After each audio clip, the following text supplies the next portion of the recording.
Hi, I'm Wendy from Shiny Happy World.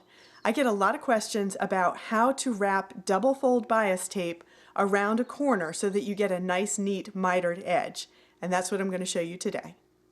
Okay, I made up a little sample here so I could show you what we're shooting for. This is what people are asking about. How to get this nice, neat edge when you're wrapping double fold bias tape around the edge of a fabric. So first let's have a quick look, just a reminder. There's a video on how to make double fold bias tape, but this is just a reminder of what it is.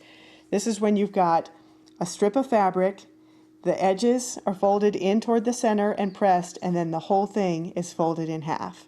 That's why it's called double fold bias tape, because it's folded in and then in again.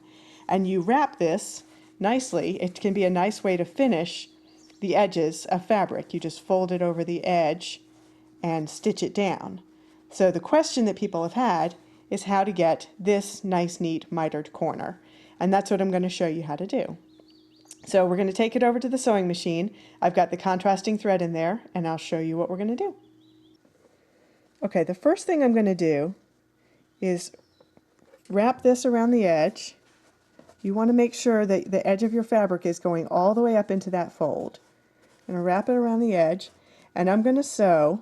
I'm going to continue this line of sewing from here, and I'm going to go right to the edge of where that fabric stops.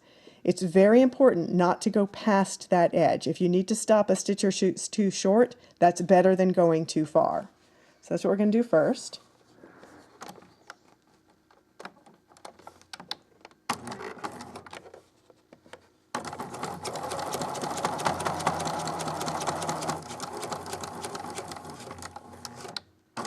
And I like to backstitch there just to make sure that it's being held in place. Then you take it out of the machine. Let me cut these shorter. Okay, the next step, we're going to open up this fold, lay this bottom, you can feel it on the bottom. I'm folding that flat.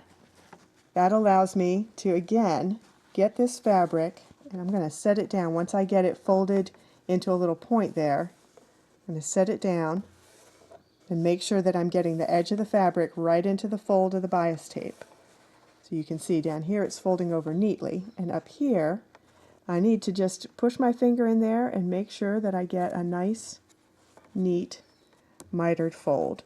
The trick is to take it out of the machine. You're never going to be able to get that fold with your needle still in there.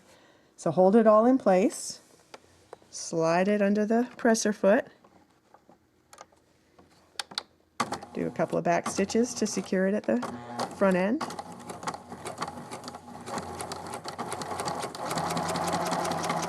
And then just keep sewing. I'll pull it out and let you see it. Snip this off so you can see really where it starts and stops. And there you go.